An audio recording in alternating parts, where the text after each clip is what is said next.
जय सिया राम, जय हनुमान। आज हम आप लोगों को जो राम नाम के जाप की साधना करते हैं या नाम जाप की साधना करते हैं, उनको जो दिव्य अनुभूतियां होती हैं, जो दिव्य दृश्य होते हैं, जो दिव्य अनुभव होते हैं, वह स्वतः ही दिखाई देने लगते हैं। वो कैसे दिखाई देते हैं, आज इस विषय पर हम आपसे चर्चा करने जा रहे हैं।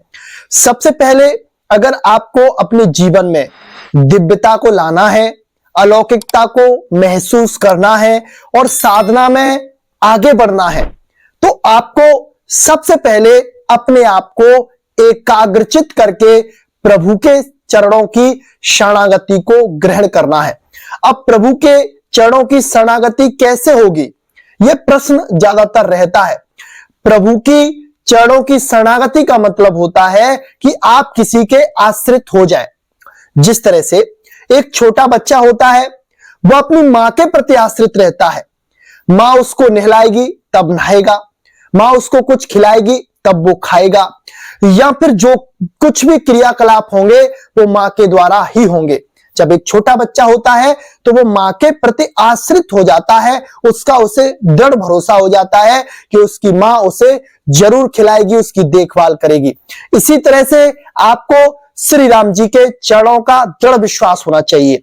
आपकी साधना कैसी भी है, चाहे अच्छे स्तर की है, चाहे अच्छे स्तर की नहीं है, या आप निम्न श्रेणी में अपनी साधना को कर रहे हैं, या आपको अभी शुरुआती साधना का दौर है, तो आपको प्रभु से प्रार्थना करनी चाहिए कि प्रभु, मैं आपका एक छोटा सा अज्ञानी बालक हूं और मैं आपके चरणों का दास हूं।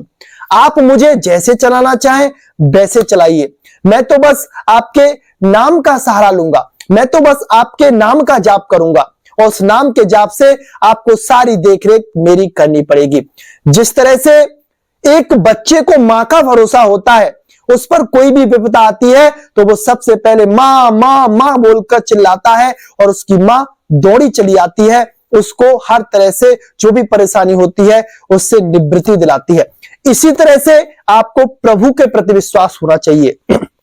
अगर आपके जीवन में कठिनाइयां हैं, परेशानियां हैं, दुख चल रहे हैं, विपत्ति चल रही है और हर तरह से आप निराश हैं, तो आप जोर जोर से किसी भी तरह से रो रो कर प्रभु को पुकारिए, उनके नाम का जाप करिए, तो एक ना एक दिन प्रभु आपकी सुनेंगे और आपके सारे संकटों की निवृत्ति प्रभु कृपा से हो जाएगी। अब आपको इसी भाव को लेकर अपनी साधना को, अपने जाप को, अपनी क्रियाओं को आगे बढ़ना है। अपनी साधना को बरकरार रखिए। जितना ज्यादा आपसे जाप हो उतना ज्यादा आप जाप करिए। अगर जाप नहीं भी हो पाता है तो बैठे रहिए, मनी मन राम नाम का जाप करिए, शास्त्रों का अध्ययन करते रहिए और अपने कर्तव्य कर्म करिए। अगर आप ग्रस्त में हैं तो ग्रस्त का पूर्ण रूप से निर्वाह कीजिए, जो भी आपके कर्तव्य हैं उनका पालन करिए, और जो भी आपके घर में सदस्य हैं उनको अपने घर का सदस्य ना मानकर उनको प्रभु का रूप मानिए। प्रभु को सब में देखिए तो आप उनमें फंसेंगे नहीं और आपके कर्तव्य का पालन होगा और नित्य प्रति आपकी साधना बढ़ेगी। और ईमानदारी से चलने की आवश्यकता है। अगर आपको भजन में, साधना में, ध्यान में उन्नति करनी है तो ईमानदारी से, अपने सद आचरण से और ब्रह्मचर्य से पवित्र तरह से आपको चलना है, जिससे कि आपको आने वाले समय में ये सारी चीजें दिखने लग जाएंगे। जब आप नाम जाप करेंगे तो नाम जाप के माध्यम से आपके अंदर ऐसी ऐसी शक्तियां, ऐसी ऐसी दिव्यता अपने आप अलौकिक रूप से जागृत होंगी। आप बैठे बैठे होंगे और एकदम आपका चित्त शांत हो जाएगा और आपको अलौकिक दृश्य दिखने लगेंगे। कभी कभी आपको संतों के दर्शन होने लगेंगे। यहां बैठे बैठे आप श्री राम जी के अयोध्या जी में दर्शन कर पाएंगे। यह सब होगा आपकी एकाग्रता से, आपकी भजन की निष्ठा से और प्रभु चरणों में आपके विश्वास से। आप जाप करते रहिए, किसी के बहकावे में मत आइए। सारी चीजें स्वतः ही घटित होती हैं। कोई कुछ ना करता है, ना किसी ने कुछ किया है, ना कुछ करने वाला है, क्योंकि सब कुछ करने कराने वाले प्रभु श्री राम जी हैं। लय प्रलय जो कुछ भी है, संसार में जितना आपको दृश्य दिखाई दे रहे हैं, वो सब हमारी प्रभु कृपा से, श्री राम जी की कृपा से ही प्रकाशमान है। अगर सूरज चमकता है तो सूरज में जो चमक है वो मेरे श्री राम जी की है। जो चंद्रमा आपको शीतलता देता है, आपके रोगों से निवृत्ति करता है, तो वो शीतलता व रोगों की निवृत्ति करने की सामर्थ्य हमारे प्रभु श्री राम जी से है। अगर आपको कोई सरोवर आपकी प्यास बुझाती है, जल आपकी प्यास बुझाता है, जिसकी शीतलता, उसके जल की प्यास बुझाने की जो विशेषता है, वो हमारे प्रभु श्री राम जी से ही है।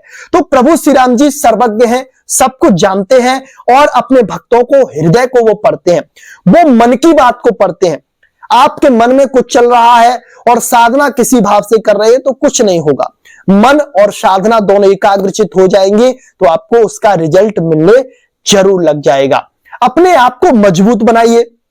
ये दिव्य अनुभव, ये दिव्य चीजें, सिद्धियां, शक्तियां, जो कुछ भी है, जो स्वतः आपके अंदर प्रकाशित होंगी, वो जाप के दौरान होंगी, साधना के दौरान होंगी। जब आप मेहनत करेंगे, आगे बढ़ेंगे, तो आपको श्री राम जी हाथ पकड़कर चलाएंगे। इस मार्ग में श्री राम जी के आश्रित हो जाइए। अगर आपको आश्रय मजबूत मिल जाएगा तो आपको बहुत जल्दी ही उसमें सफलता मिल जाएगी। देखिए, अगर कोई किसी चीज में मर्मज्ञ है, विशेषज्ञ है और आप उसके आश्रित हैं, आप उसके सहारे हैं, आपको कुछ नहीं आता है फिर भी आप उसके सहारे हैं, वो जैसे कहते हैं वैसे करते हैं, तो जो विशेषज्ञ है, मर्मज्ञ है, जब चाहेगा आपको उस चीज में वह भी मर्मज्ञ बना देगा, विशेषज्ञ बना देगा, क्योंकि वह उस चीज में पहले से पारंगत हासिल किए हुए है। तो इसी तरह से प्रभु श्री राम जी है, आप उनसे जुड़ जाइए, आप बच्चे बन जाइए उनके और उनसे प्रार्थना करिए, तो एक ना एक दिन वो आप पे रीझ जाएंगे, तो वो आपको अपनी दिव्यता, अपनी शक्तियां, अपनी सामर्थ, अपनी कृपा, अपना प्रेम, अपनी भक्ति, सब कुछ आपको सहज ही में देते जाएंगे और आप उससे धन्य होते जाएंगे और आपके अंदर दैन्यता आती जाएगी। दैन्यता आपके अंदर जब आएगी तो प्रभु से प्यार बढ़ेगा। जब प्रभु से प्यार बढ़ेगा तो आप दिव्य लोकों में प्रभु श्री राम जी की जो माया है उनमें प्रवेश करेंगे, उनका रहस्य जानेंगे और हर कुछ आपके सामने सहज में ही हो जाएगा। जिस तरह से कागभूषुंडी जी को संत के आशीर्वाद से, उनके गुरु के आशीर्वाद से, शंकर भगवान की कृपा से उनको जो वरदान प्राप्त हुआ, तो उनको भी प्रभु ने अपने आप को जनाया। कैसे जनाया? जब उनको वो उनकी बाल लीला देखने के लिए अयोध्या जी में गए हुए थे, तो श्री राम जी ने पकड़कर और उस कौवे को, जो कौवे रूप में कागभूषुंडी जी थे, उनको पकड़कर अपने मुंह में डाल दिया और मुंह में उन्होंने सारे लोकांतर, इतने इतने अचंभित करने वाले दृश्य देखे, जो कि उनके लिए एक समय ये समझ लीजिए अविश्वसनीय थे, अकल्पनीय थे। वो सब मात्र पल भर में हुआ था, लेकिन उनको ऐसा लग रहा था कि इसमें जाने कितने युग बीत चुके हैं मुझे।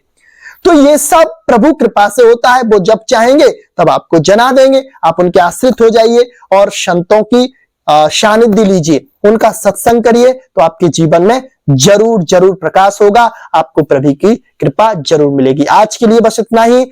जय श्री राम, जय जय हनुमान।